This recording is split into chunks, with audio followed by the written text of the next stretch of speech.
I have no idea how I'm going to do this because right now I have the most unenviable / enviable task to do. And that's try and guess the starting 11 for Forest as they take on Palace this weekend. Welcome to the preview.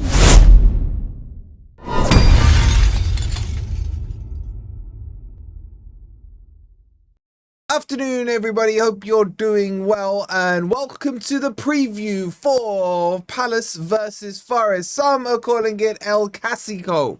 Some are calling it the Sir John Textor Derby. I'm calling it 3 points coming into our... I don't know, actually. I don't know. Anyway, I hope you guys are doing well.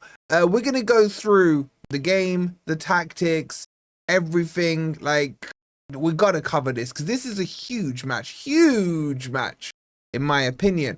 And as always, make sure you've hit the like button. Make sure you've subscribed. If you want to support the channel, you can grab me a coffee by scanning this QR code or clicking on the link that's pinned below. And yes, let's get into this game because we know Palace played Frankenstein from Norway the other night and they, what was the score? 1-0 to Palace. They had so many chances, but Palace really struggled to break down a low block, and that was so obvious in that game. I think they hit the post twice, the keeper was making good saves, and actually the goal they scored probably wasn't even their best chance. The keeper could have and should have saved that, but the goal difference, or the scoreline should I say, isn't enough for me for Palace to feel comfortable because they go away next Thursday to play Frankenstein in their 4G pitch. So that in itself is going to cause problems. Now, Palace didn't make many subs in that game on Thursday, so their players should be, in theory, a little bit more tired than Forest, especially as this is towards the start of the season where you're still expecting players not to be fully toned up match fit week 9 settings. And by the way, if you guys didn't see the stream yesterday where I got you lot to tell me what the best Forest 11 is in both the 4-2-3-1 formation and the 4-3-3 formation, go check it out. Honestly, I question some of your guys' football knowledge. I really do. It is a fun stream though. Make sure you check it out if you haven't already. It'll be on the end screen. Anyway, so Palace, look, I do respect Palace. Forget all the whole freaking email check, this, letters being sent and what have you. Honestly, deep down, I don't mind Palace. I've had so much fun winding up D and pretty much the whole Palace fan base, but we know they're not that big. They've got 10 fans or whatever it is. So I've got nothing but respect for the way they won the FA Cup, the way they won the Charity Shield. I like what they're building there. But the big news is that Eze is a red.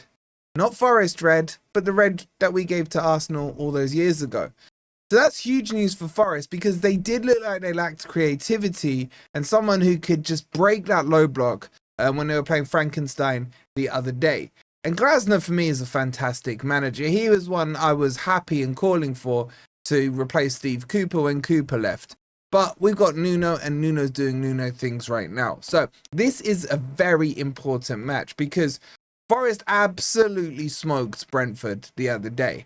And what I still want the answer to, and I hope the answer is what I want it to be, is were Forest that good or were Brentford that crap? Now, we know Brentford have been stripped out. The whole strike force is gone. Thomas the Frank engine and his staff have gone to Spurs and what have you, right? But we're now coming up against a very competent team with very good players and a very, very good manager.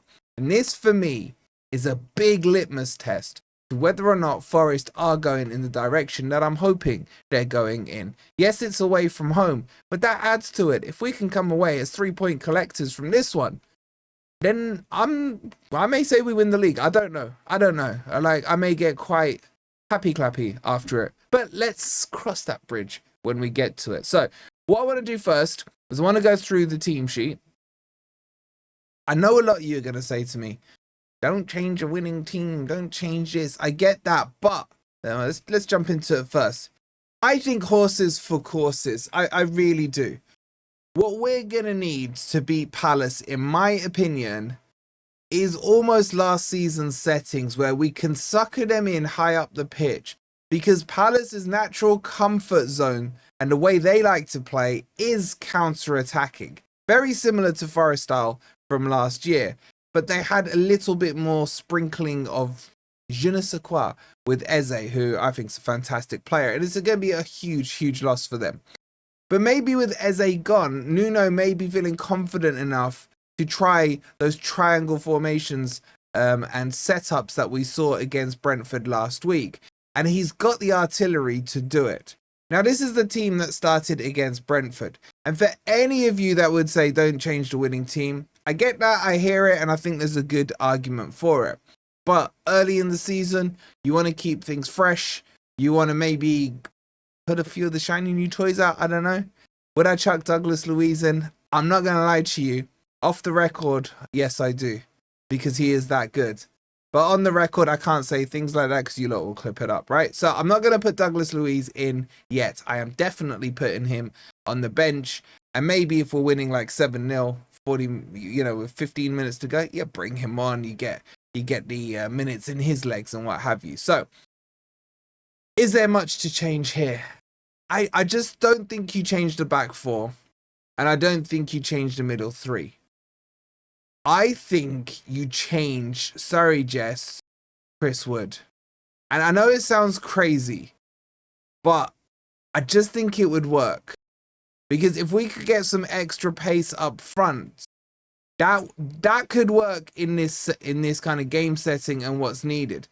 And trust me, if we're playing any other team where Chris Wood is profile suits, of course I'm not dropping him. I thought he was really good against Brentford. I just think maybe that's the crazy change I'm going to do. And am I going to bring on my boy Igor Jesus? No. I'm going to bring on the secret weapon, Calamuendo. Pacey, he's quick. He's got low center of gravity. He can turn left, he can turn right, he can get into the half spaces, and he can finish. And I think he's hungry and he wants an opportunity to prove himself early. He knows he's coming up against Cristiano Ronaldo, Jesus, and Taiwo. But I think that would be an excellent change. And then if things aren't going smooth after 60 minutes or whatever, or, he needs a bit more rest, minutes in the legs were too much for him and all that, then bring on Cristiano Ronaldo. But it gives, this is the point I'm trying to make here. I know I'm waffling a bit, but you've got to have different profiles. Nuno keeps talking about different solutions. I think horses for courses in this game. I think pace is needed up front. Sucker Crystal Palace out a bit and then get Calamuendo in them half spaces, making breaking runs through the lines. Dan and Doy on one side. Hudson-Odoi, maybe I keep him. I think to make an extra change, if I was going to change the wingers, I definitely keep Dan and Doy on, but I'd bring him onto the left-hand side and then look at a McAtee, potentially, to try him out. I think everyone's forgotten about McAtee. I think this guy is going to, under the radar, be one hell of a signing for us this window. So just remember I said that. So either I keep the wingers the same, or if I was going to change it, I would change it to this. I'm not going to lie, that team looks tasty. That team looks, and you still got to get Douglas Luiz in there. All right, that's the team I'm going with. Now, if we were 2-3 weeks, or Douglas Luiz had signed 2 or 3 weeks ago, then I'd even consider dropping Gibbs-White and just going for a solid midfield 3. Anderson, Sangare, and Douglas Luiz. I like that for away games. It's going to be solid. You'll have Anderson and Douglas Luiz working as a double pivot, Sangare anchoring. Just bring on the games. Bring on the games. That's the team I'm going with. It's spicing up. Because this is the other point I want to make. You got to keep things, you got to keep, the opposition second guessing what you're going to do. And when you've got the options, you've got to use them. That's the team I'm going with. I don't even want to read the comments you guys are going to put. Sorry, Jess. In terms of what to expect from Palace, I like their defenders. I think Lacroix is top notch. I know Gay makes all the headlines, but keep an eye out on Lacroix. He is outstanding as a defender. Obviously, Dean Henderson's RX player is in their goal. He had a very good season last year. Of course, he cheated to win them the FA Cup. That's a whole other story.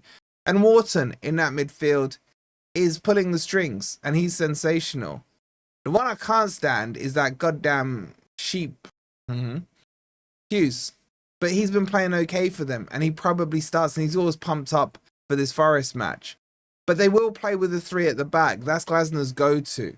The atmosphere will be like, this atmosphere is going to be crazy on Sunday. So if you're going, like, make sure you're staying safe. And try not to get involved in it. We haven't done anything wrong. It's all on Parish, this one. Can Forest come away with 3 points? This game has been drawn every single time since we've been back in the Premier League. And Palace haven't yet beaten Forest, if I remember rightly, since we've been back. So the odds are that this probably ends up as a draw. I've just got a little feeling. I just feel Forest have got a bit of motivation, fresher legs. I'm going bold and I'm going Forest win this 2-1. And if we do, Liverpool, Man City, Arsenal, watch out. What's your guys' score predictions? Let me know in the comments. Make sure you hit the like button. Make sure you subscribe. We're back at 8 with Grumpy Old Reds. The content keeps coming here. Make sure you check out the transfer video from earlier on. Check out the one we did with Ali on Luiz and his time at Juventus. That was a cracking video. Ali giving us some great insight. I'll leave it on the end screen. We'll see you at 8. Come on, you Reds.